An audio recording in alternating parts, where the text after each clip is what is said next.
This series discusses the Andals, starting in Essos. One thing to remember about George is that he likes to repeat themes in his histories, and the fandom likes to look for clues. We must also remember that the histories were written by Andal maesters. In some of the most simplistic terms and for varied reasons, kingdoms rise and fall on resources and conflict. Having more food, water, and raw materials than you can use gives leave for population expansion. It also gives opportunity for trade and wealth increase and conflict. Based on my thoughts about the Great Empire of the Dawn and research I've done into the metaphysical meanings attributed to gemstones, it appears to me that the family of the Jade Empire escaped south from the Far East along the shore of the Jade Sea to Westeros. Maybe the Jade Sea was named already, or maybe it was named at the time this population moved through there. This was early in the planet's Bronze Age. Not all of them went the whole way to the Reach. Some stayed in places they felt they could make a good life. Some remained in what would become Qarth, which claims to be the birthplace of civilization. The Qartheen are a tall and pale people descended from the Cathi. Due to their complexion, the Dothraki called them milkmen. Farther along the pilgrimage, they came across Giscar. This mineral-rich area provided the wealth to found the great empire of Gis. Bronzeworking was already a thriving industry. Old Gis and its army proceeded to colonize its surroundings, then pressing on to subjugate its neighbors. Thus was the first empire born, and for centuries it reigned supreme. Grazdan the Great chose as this city's emblem a harpy with bat's wings that is often depicted in bronze. Later, the brazen beasts would wear brass masks. On the way over the stepstones, they would have passed what would become the city of Myr. There are certain signs that a city stood where Myr now stands even during the Dawn Age and the Long Night, raised by some ancient vanished people. But the Myr we know was founded by a group of Valyrian merchant adventurers on the site of a walled Andal town whose inhabitants they butchered or enslaved. The Pearl Emperor and the Jade Emperors were the first and second of the Great Empire of the Dawn. After them are the Tourmaline, Onyx, Topaz, and Opal Emperors before we reach the Amethyst and Bloodstone Emperors. During the Great Empire of the Dawn, the people of the first dynasty of the Pearl Emperor went north and east over the ice to Westeros. The Jade Emperor's family went south and west over the Arm of Dorne. Other families migrated to other places. The Tourmalines possibly traveled to the west, first settling in Harkoon by what was once a body of water that would become the Great Sand Sea. Harkoon the hero is associated with Azor Ahai, possibly worshippers of the Maiden Maid of Light. They then traveled over the Bone Mountains, leaving the matriarchal cities of Kaya Kayanaya, Semiriana, Bayabad in their wake.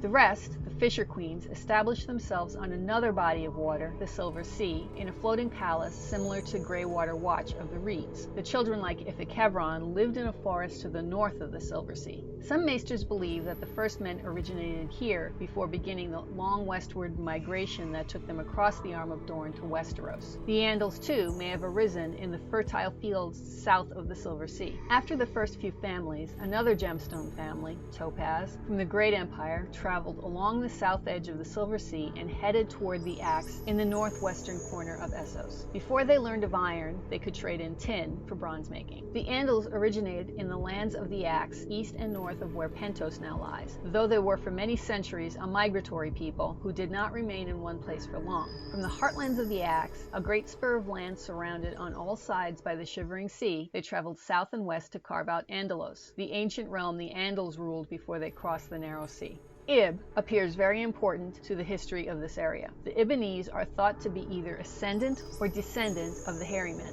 They seem to be everywhere before the Andals, including Andalos. There are too many historical references to be meaningless. Ib is an island in the Shivering Sea. Giants once dwelt on Ib, we are told, but none remain, though mammoths still roam the island's plains and hills, and in the higher mountains some claim unicorns can be found. Some of these same creatures are said to live on Skagos. If dragons did first spring from the 14 flames, they must have spread across much of the known world before they were tamed. And in fact, there is evidence for this, as dragon bones have been found as far north as Ib, and even in the jungles of Sithorios. The tall men of the Sarnori kingdom conquered across Essos before themselves being conquered by the Dothraki. Warriors, sorcerers, and scholars, they traced their descent to the hero king they called Huzor Amai, the Amazing, born of the last of the Fisher Queens, who took to wife the daughters of the greatest lords and kings of the Gips, the Cimmeri, and the Zikora, binding all three peoples to his rule. His Zikora wife drove his chariot, it is said. His Cimmer wife made his armor, for her people were the first to work iron. And he wore about his shoulders a great cloak, made from the pelt of a king of the hairy men. The knowledge of ironworking moved from the Cimmeri and the Sarnor to the Roinar and the Valerian freehold. Harnessing the heat of the 14 flames with fire mages gave enough heat to more efficiently smelt iron. The hairy men occupied Andalos before the Andals. Should the homeland of the Andals be called Harryton instead? What's in a name? Some scholars further suggest that the raiders and slavers who attacked the White Knife in the north of Westeros before the coming of the Andals were the forebears of the men of Ib. Even before the coming of the Andals, the Wolf's Den had been raised by King John Stark, built to defend the mouth of the White Knife against raiders and slavers from across the narrow sea. Some scholars suggest that these were early Andal incursions, while others argue they were the forebears of the men of Ib, or even slavers out of Valeria and Volantis. It was his son, King Rickard Stark, who annexed the Neck and married the last Marsh King's daughter. Lorath, an island in the Shivering Sea, was once home to the Maze Makers, followed by the Hairy Men. They in turn were displaced by Andals, pushing north from Andalos to the shores of Lorath Bay and across the bay in longships. Though Great Norvos dominates the headwaters of the Rhoyne today, the Norvoshi are not descended from the Rhoynar who ruled that mighty river of old. Like the other free cities, Norvos is a daughter of Valeria. Yet before the Valerians, another people dwelt along the Noyne where Norvos stands today, raising rude villages of their own. Who were these predecessors? Some believe them to have been kin to the maze makers of Lorath, but that seems unlikely, for they built in wood, not stone, and left no mazes to confound us. Others suggest that they were cousins of the men of Ib. Most, however, believe them to have been Andals. After the Bronze Age, the next technological leap forward would be the Iron Age. Our own Iron Age began 1200 BC, 3200 years ago. The fact that the Andals forged iron has been taken by some to be proof that the Seven guided them, that the smith himself taught them this art, and so do the holy texts teach. Iron needs a higher temperature to smelt than bronze, which makes one wonder about the reach of dragons during the Dawn Age. The Valerians and their fire mages would learn how to recreate the dragon steel the Bloodstone Emperor had discovered when he worked the meteor metal before the Long Night. They likely used iron, carbon from slave bones, fired with dragon flame, quenched in blood, and bound in spells.